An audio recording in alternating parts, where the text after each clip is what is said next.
Shalom. Call the Lord Yahweh Bahasham, Yahweh Shai Bahasham, Rekah HaKodash. Double honors unto the apostles, double honors unto the elder bishops. Salutations to all my fellow laborers doing this work in truth and sincerity, risking their lives and their freedom to do so, now more so than never. The would-be judges, the 144,000. And the scattered elect that are scattered around the four corners of the earth, that be like unto the speckled bird, the Israelite foreigners, right? That are among the heathen nations, that have the appearance of the heathen nations. This is not a black only thing anymore, all right? The Israelites are scattered among all people.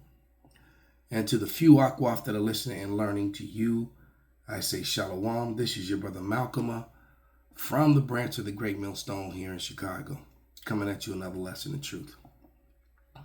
And the truth being that the Negroes, Latinos, Native Americans primarily make up the body of the Israelites on earth today.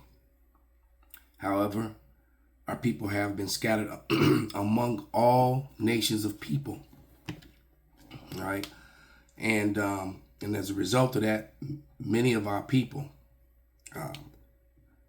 are actually look like those heathen nations. Thus all the confusion. And with the fraud of Esau Edom, when he created this whole color spectrum, when he started in I think it was the early 1700s, 1600s, somewhere around that time, when he changed, when he started, there's a book on the shelf behind me by Alain Gallet, which tells you that. One of the things that they did is they started identifying people through their mother. And this was done during the time of the Northern Kingdom slavery, which was about 100 years before they started taking Jake from the west coast of Africa and bringing Judah, Benjamin, and Levi into slavery. All right, now all of Judah, Benjamin, and Levi were not in Africa, because they had also scattered all across Europe, which I'm about to show you some receipts. And first, I want to read, let me find a scripture that I was looking for that I had in mind. And then I'm going to read the back page, intro page of Invention of the Jewish People, for I'm beginning to read this book today, finally. All right. And this is Baruch 4 and 6. And it reads, I'm going to start at verse 5. It says, let me see. I'm going to read verse 1 and then jump to 5. It says, this is the book of the commandments of God and the law that endureth forever. All they that keep it shall come to life, but such as leave it shall die. And we left it, and we died as a people, meaning we were no longer referred to as the Israelites, the children of God. We got relabeled as all these made up names that came into creation mainly through the Edomites, all right, and who changed, who separated the tribes between Hispanic, Black, and Native, and then called themselves white eventually. That was the last, They became Caucasian, they became Jewish, and they became white. Okay, that's what they did to hide their true identity. Verse 2, turn thee, O Jacob, and take hold of it. Walk in the presence of the light thereof, that thou mayest be illuminated. So to be illuminated, because we're the true illuminated ones, we have to walk in our laws. And if we didn't know who we were, that fulfilled prophecy, that falling away, which is talked about in 2 Thessalonians, all right, and it talks about it also in Jeremiah 17 and 4, which people like the agent Malone, Amalek Malone, Haman Malone tries to discredit, but can never give you precepts to back up any of his claims against those scriptures. It says, give not thy honor to another, nor things that are profitable unto a strange nation. So no other nation is going to be blessed in the kingdom of heaven, all right, as the way that Israel is. Because when the kingdom of heaven comes, is going to be on earth as it is in heaven, just like in the Lord's Prayer. And the Israelites will be, the Lord's, the government of the whole entire world forever. And they will be the ruling class people. And the judges who, that 144,000, they will be the Lord's government here on earth. All right. And administrators of this law. All right. And they won't have to administer to the Israelites because they're going to be perfect finally, because we're going to have the law within our inward parts that we never go off again, so that we never fall again. Therefore, we stay in power forever. All right. That's what the Bible says. That's the promise. This is why Esau converted and lies and tries to be us and trying to keep us in sin. All right. Verse 4 and the point.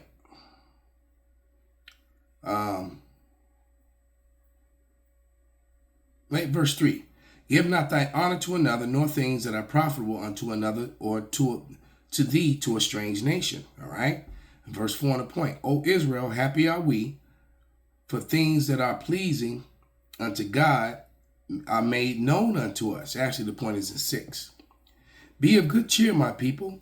The memorial of Israel, ye were sold to the nations, not for your destruction, but because you moved God to wrath, you were delivered unto your enemies. So we angered the Lord, and we got delivered through slavery unto our enemies. Okay? That's what happened. The prophecies of the Bible were fulfilled. And then we overcame them, and Jake was the ruling class people all throughout Asia, including the portion that they call Europe and the portion that they call the Middle East. That's all Asia. The Middle East is Western Asia. If you watch any news show, from that area, from Myanmar, from India, from China, Vietnam, Japan, Russia, they refer to the Middle East as Western Asia because it's exactly what it is. Always has been. And that's why they say Eurasia, because they carved out a part of Asia and started calling it Europe to fit the fraudulent narrative of so-called white people, which creates another confusion. You got these people that teach the false doctrine of Japhet. Japhet were melanated people as well. Okay? And another way that they like to try and hide Jacob is, they classify dark people, everybody that's dark, as Hamites. So I'm going to provide some receipts to prove that isn't true. But this is the back page of The Invention of the Jewish People by Professor Shlomo Sand. This is a best-selling study of Jewish history, exploiting the myth that there were a forced Jewish exile in the 1st century at the hands of the Romans, which is 100% true. That actually happened.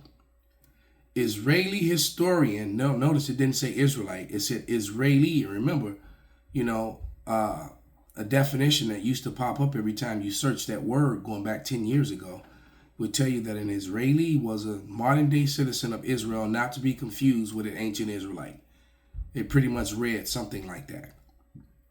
But it says Israeli historian Shlomo Sand argues that the most modern Jews descend from converts. 100% true. There's way too many different sources, all right, and old books from the time period that say it. They had no reason, to lie. And it's funny that all these people that didn't know each other, that never met each other in different time periods, and at the same time periods, were telling the same stories. All right. But it says, whose native lands, it said, let me start that again. Israeli historian Shlomo Sand argues that the most modern Jewish descend from converts whose native lands were scattered across the Middle East, Western Asia, Eastern Europe, Western Asia. In the process, Sand dismantles the founding myth of the Jewish homeland. This new edition, 10 years after the book's first publication in English, includes new introduction of and revisits the controversy that continues to ignite and see, and it does. This is because the Lord is coming back because of this controversy. We just read Isaiah the 34th chapter, verses 1 through 8. The Lord is coming back to finally end this and let you know who the people are. And he already has through his prophets. The people making the claim to be the Israelites are frauds. All right. It says, perhaps books combining passion and erudition don't change political situations, but if they did, this one would count as a landmark. Eric Husband, Observer. So what he's saying is that regardless of what Benjamin Milkowski, or Benjamin Netanyahu, or no matter what the Jewish government says, they are not the people, and there's nothing they can say or do to make them the people, except for them saying it, and none of the markers, is in their favor. Including, even though we don't really deal with DNA like that, but DNA is not on their side either. All right? Sand's quiet earthquake of a book is shaking historical faith in the link between Judaism and Israel. Judaism has nothing to do with the Israelites or the land of Israel. That's something that the converts follow. Raphael Ben-Ur, Observer, that's what he said.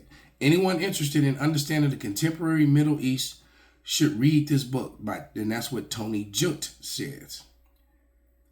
No discussion of the region any longer seems complete without acknowledgement of this book. Independent study, best history book of the year, a radical dismantling of a national myth. That was The Guardian. So it's just way too much. And this was a New York Times. I'm surprised that America allowed this book to even be, sold in America. I really am. So I'm going to go deeper into this book.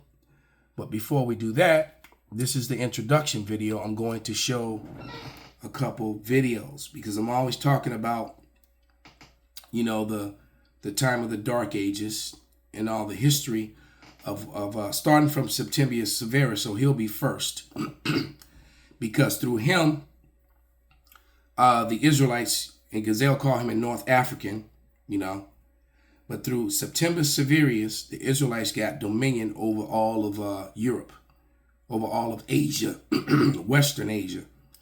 Pardon me, my voice is a little scratchy. I'm kind of getting over the thing. That's pretty much how it does. You get the symptoms and had the stuffy nose and a headache, and now all that's gone away, and now it's coming out.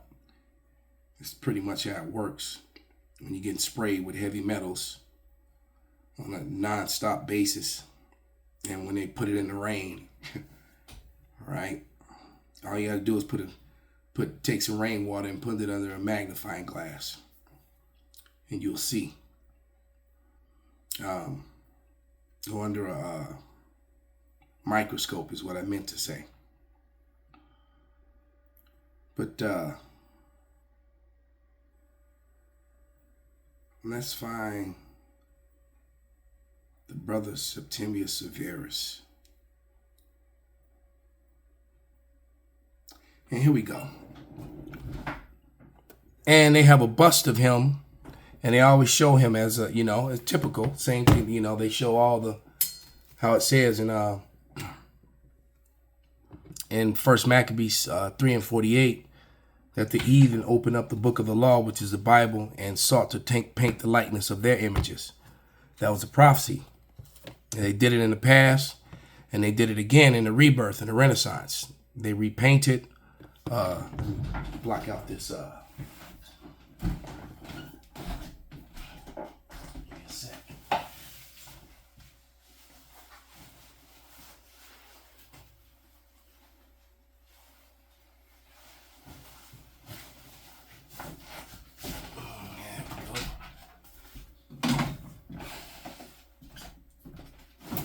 yeah, they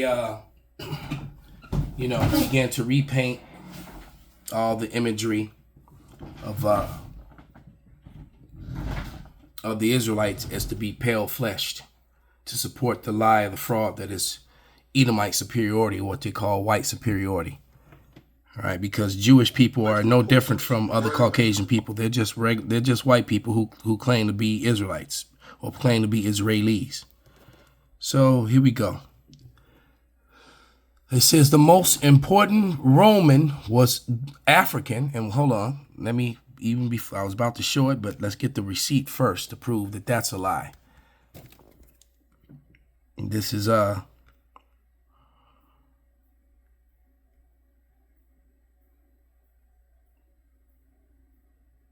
damn it, arrow is right. There we go. All right, this is from the book Zondervan's Biblical Dictionary, Bible Dictionary. All right, which was put together by Israeli scholars, biblical scholars, and it's telling you Ham, the youngest son of Noah,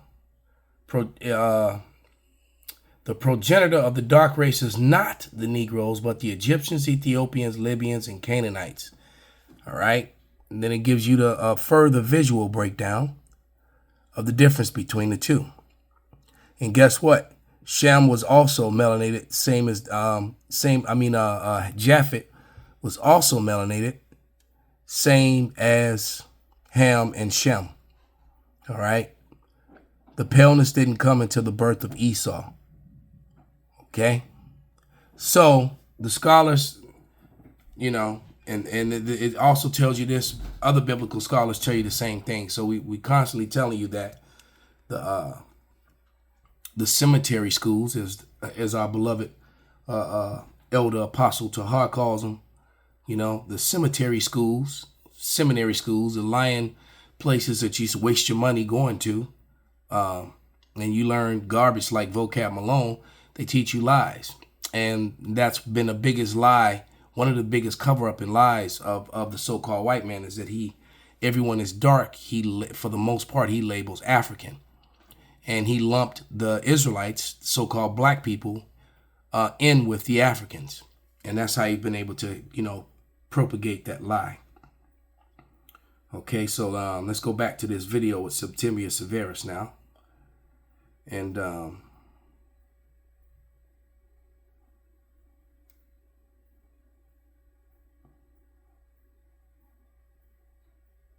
so I've been holding on to these. You know, and I got this one about the Danes, the Black Danes. Oh yeah, you're gonna have fun with that one. I've made so many videos referring to the Last Kingdom and Vikings. You know, Esau glories in those movies, made all kind of money, and it's I find it amazing that white people still think that was them in this day and age. Because the thing is that because Edomites, Caucasians, so-called, live in those places where all those things took place, they don't want to acknowledge that they're the people who moved there, lived there after the fact. But here we go. The most important Roman, I would argue, who actually ever came to Britain was the African emperor, Septimius Severus. He was one of the greatest Roman emperors. So he was born in North Africa in AD 145. He was a warrior.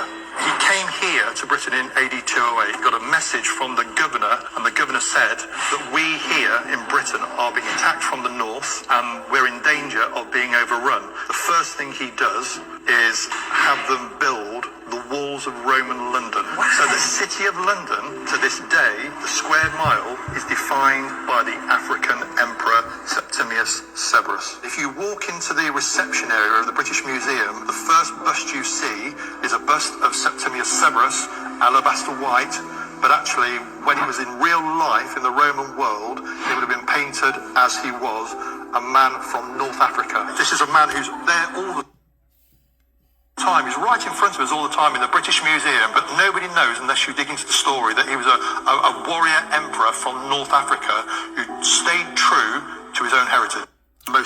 So you have to ask yourself, I would argue, most important. You have to ask yourself, wait a minute, how did this North African emperor become emperor of Rome? So there's something happened. Right, and the movie Gladiator kind of touches on it because the character that Russell Crowe played in Gladiator, and the character that of Commodus and his father, they were so-called black men. Those were Negroes. See, when Rome fell, white people fell from rulership. so-called white people. And this is why they hate Jacob so much.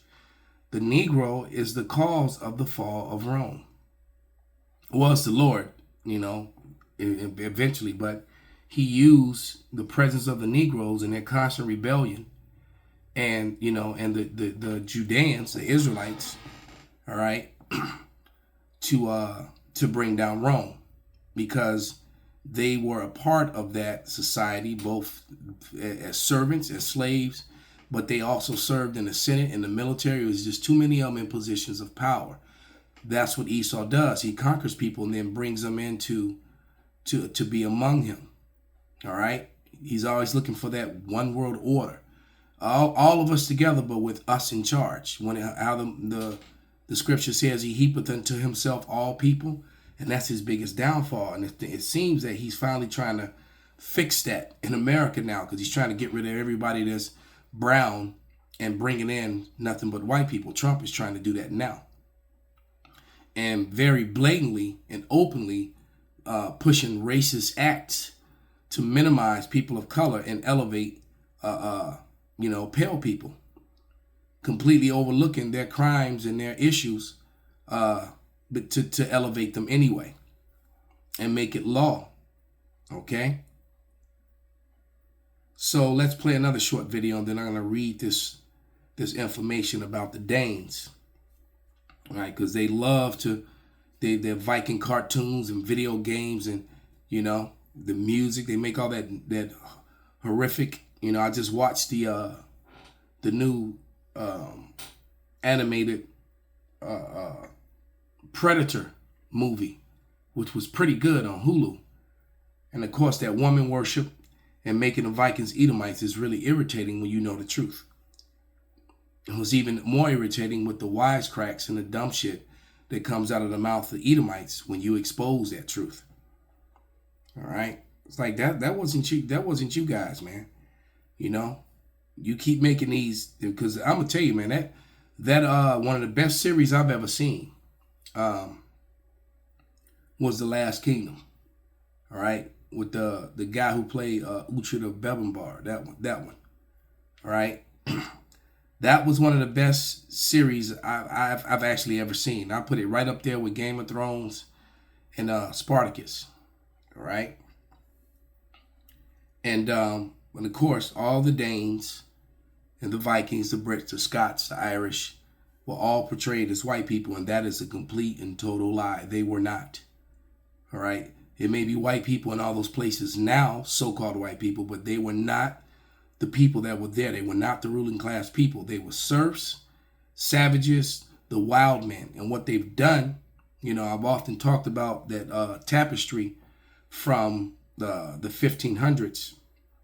There is a German tapestry that shows, I don't think I have that in this receipt. So I think I have it in the phone. Oh, I do. This German tapestry right here, which shows, and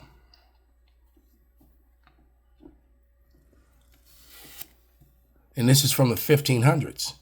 And it shows these pale men with sticks and, stone knives, primitive weapons, and spears attacking a castle full of crowned black people in armor, knights with arrows.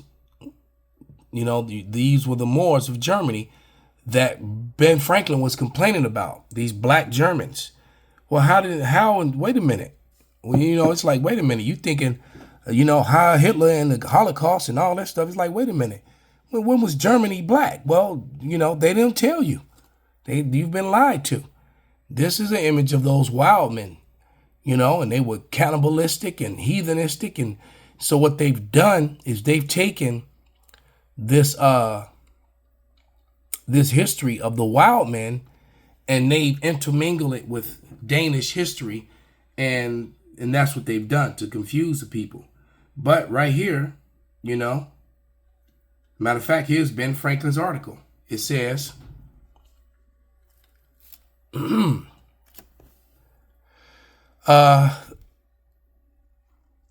Franklin, title American as a Land of Opportunity, author Ben Franklin, year 1751.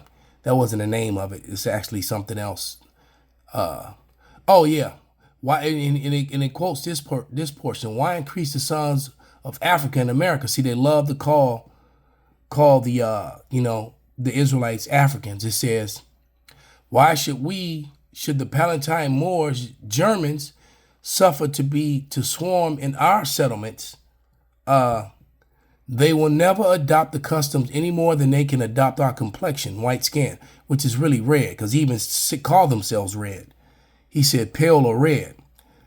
All of Africa, Asia, and America, except for us, are black, so it's swarthy.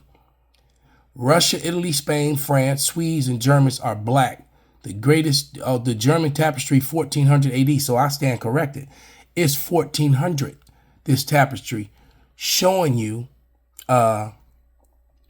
these black Germans in clothes and these wild men, Edomites, half naked and in rags, attacking this German castle. All right. So history lies, just like the channel says. So let's get to one of these videos. You've been lied to. Okay. Love providing those receipts. Is very fulfilling. Yeah, but this guy, the German gentleman's perspective, he's halfway on point with a lot of things. He's just not scripturally sound, and he's not tying it to the Holy Scriptures. That being the problem. Proof the original Jews were always black. In a 1600s book entitled A New Voyage to Italy, it describes the Portuguese Jews. He said it's a vulgar error that the Jews are all black, for this is only true of the Portuguese Jews, who, marrying always among one another, beget children like themselves, and consequently the swarthiness of their complexion is entailed upon their whole race, even in the northern regions.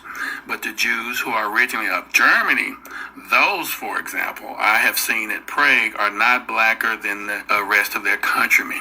Why are they not blacker than the rest of their countrymen? They were the converts. An 1800s book entitled History of the Jews confirms that the German Jews are converts. It states that the 8th century is celebrated by Jewish writers for converting Khosar, a pagan prince, to their belief.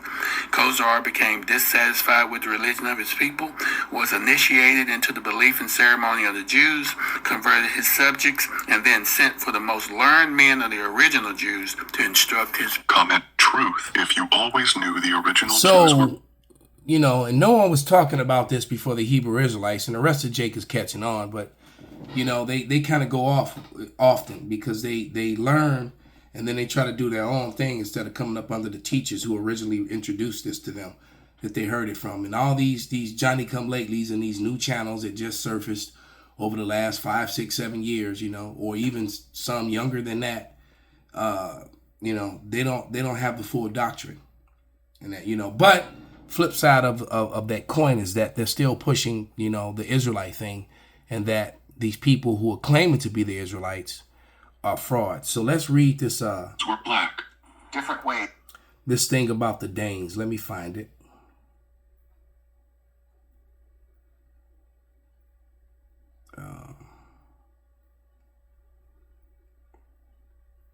Yeah, because it's heavy.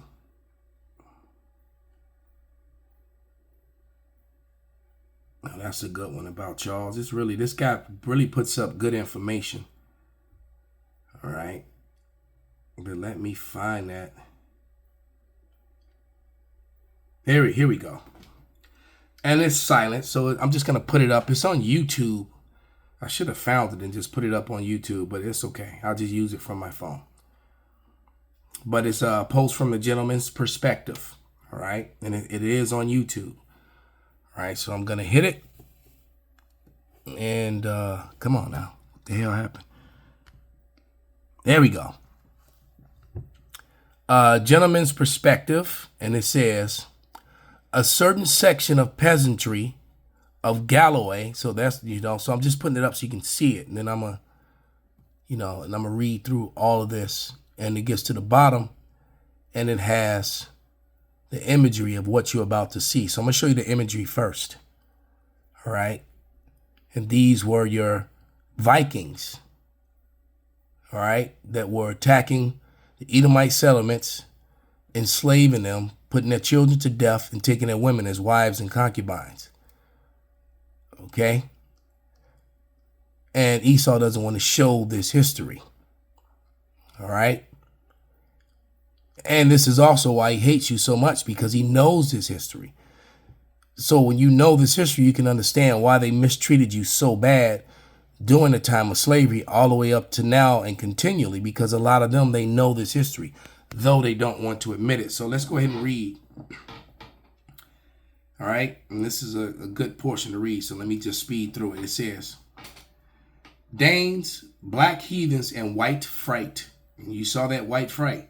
A certain section of peasantry of Galloway, presumably those of Norman, Flemish, and Celtic blood, the Black Douglas the Black, was simply a swarthy tyrant, like a black oppressor of Welsh tradition, or that other black knight recorded by Halliwell, whose sway extended over various districts of Lancashire, where he held the people in vassalage and used them with great severity. All right. A later race of Gauls or foreigners than the Picts was that the Northmen of the Fengals, who were Gentiles of pure color or white man. With them in point of time came the opposing type of Gauls known as the Gauls as black heathen. A history of and to the history of the Danes, they were savage, seafaring black heathen, known under various historical names, sacking churches, monasteries, killing and ravishing at one time, actually conquering the greater portion of the British Islands. Those were your Vikings. They were not white people conquering other white people. It was black people doing this to white people. This is why they hate you so.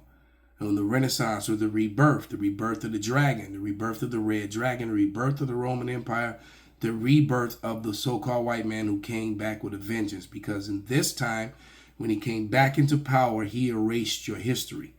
See, when he was over you in Rome, before the Negroes took over Rome, before Septimius Severus, the Israelites knew who they were, for the most part.